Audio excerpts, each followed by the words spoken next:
Hey guys, welcome back. I'm Conrad Craft, and this is the second part to the snowboard build video series. I'm here in the sunny Dillon, Colorado area on vacation. Where we left off was the board was in the press, curing for the remaining 12 hours of cure time for that epoxy. So I'm catching a little bit of sun and snow up in the Arapahoe Basin area. I am still very much a learner when it comes to anything snowboarding, but I enjoy it, and it was so beautiful that day up there on the slopes that I just had to catch some video and show you guys what I was getting to enjoy, basically all by myself out there. Anyway, let's get back to the shop and finish this board. Now that the board is out of the press, I can go ahead and trim the ends and the sides. So that's what I'm doing now.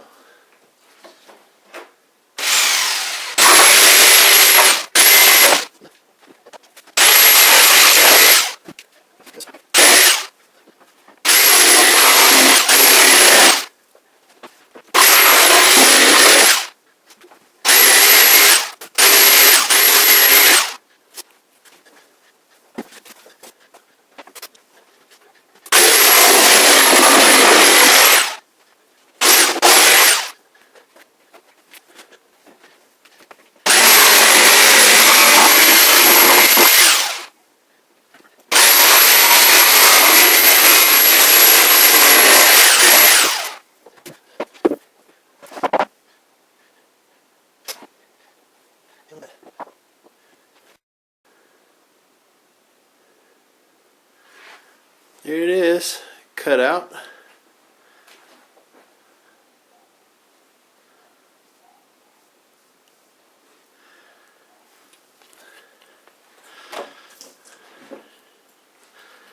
Stand it up.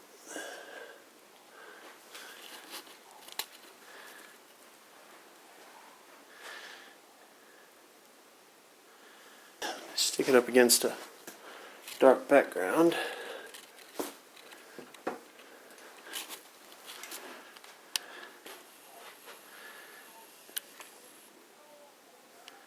So there's the board cut out. Now I'm going to take my belt sander and sand the edges smooth. And then it'll just be a matter of sanding the base, getting that completely clean, and then waxing and drilling for the two binding spots on the board. And this guy will be ready for the snow. It's kind of hard to believe, but there it is.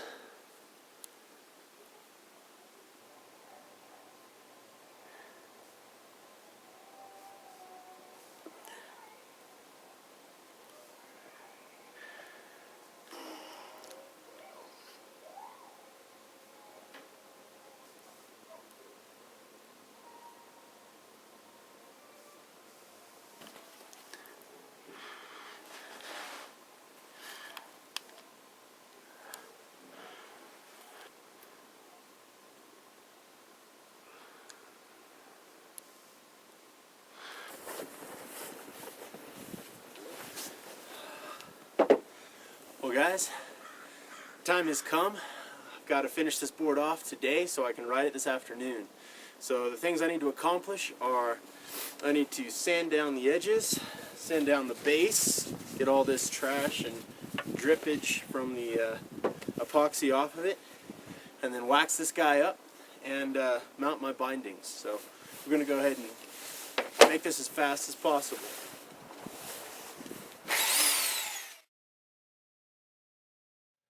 So I found that this process required a little bit of care. I was using an 80 grit sanding belt, and you could scar up the base surface pretty quickly if you were pushing down hard. It would kind of get this threadbare or a fuzzy look to the surface, and you definitely don't want that on your board base. So definitely a light touch was needed. I was just trying to get off the epoxy and any leftover material that was stuck to the bottom of the base, and also shape to the edging around the base bottom.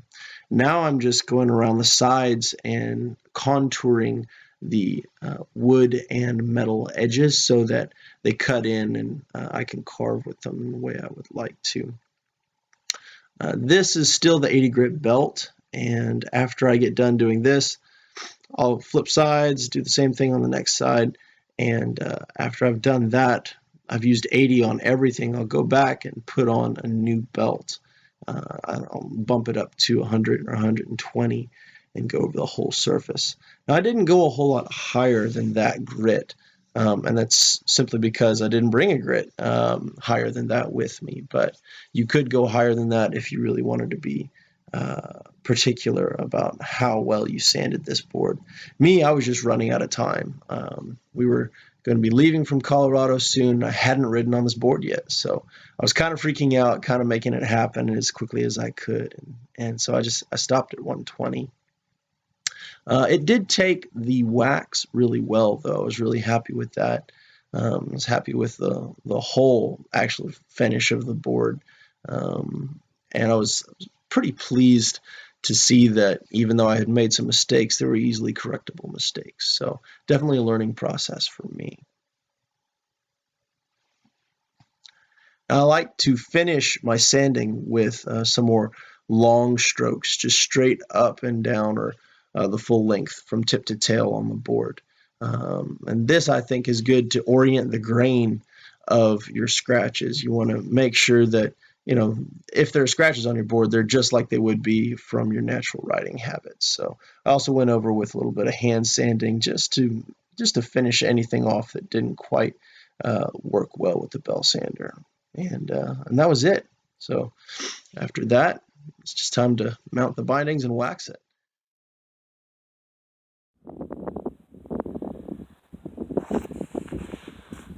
The edges have been sanded.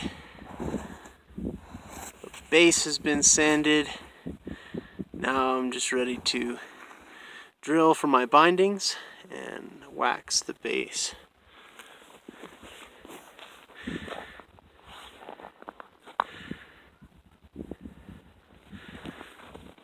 Pretty happy with how this has turned out. There are some things that I would do different next time. Of course, there are some problems with the board, things that are imperfections, and now that I've done it once, I understand how to avoid them in the future. For instance, I've got these little air pockets, and those air pockets don't hurt the board necessarily, except that it's not perfectly laminated, so those things could, with enough flexing and temperature change and climate change, they could continue to expand and the top sheet could come off. But I think what I'm going to do is actually come in and inject those, like poke a few holes and inject some epoxy into them and fill those voids, and then everything should be good.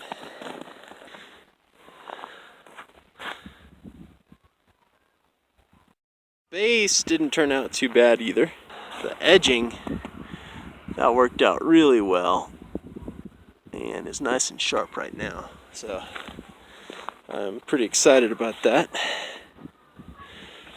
Can't wait to get this thing on the slopes.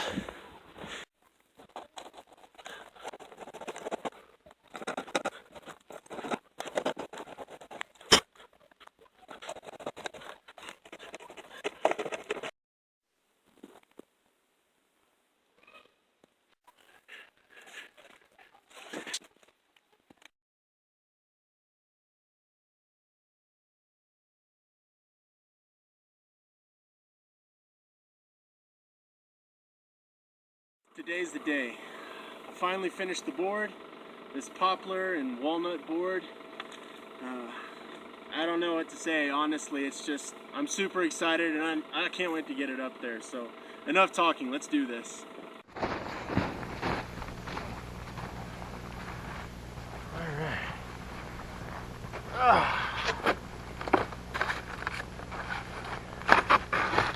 Woo!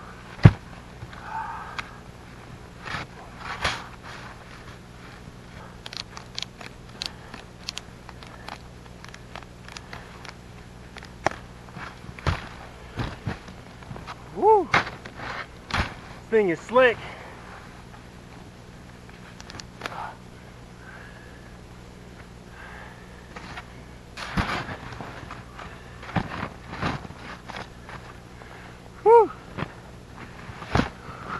That freshly waxed board wants to move.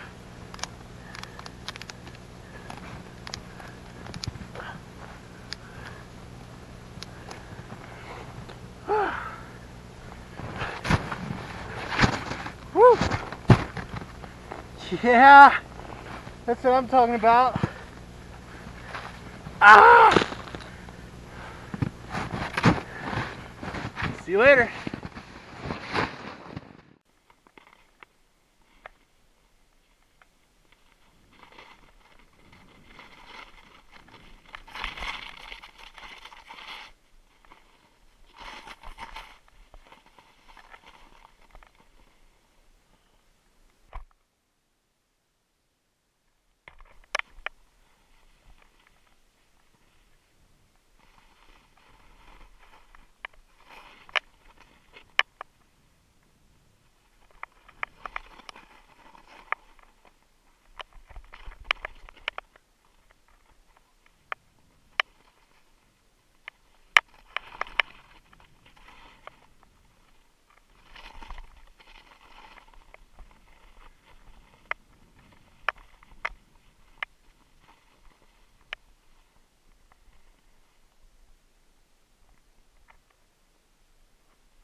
I'll see you next time.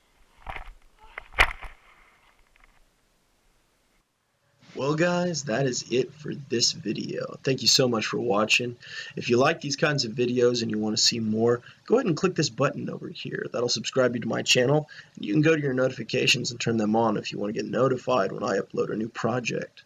So this particular project was a lot of fun. I used a lot of materials and processes I had never used before. So if you're interested in seeing more of these different kinds of videos, let me know in the comments. Also, if you're interested in watching some of the videos I've done in the past, I'll leave a couple of those here. Anyway, have a great day, guys, and I'll see you in the workshop.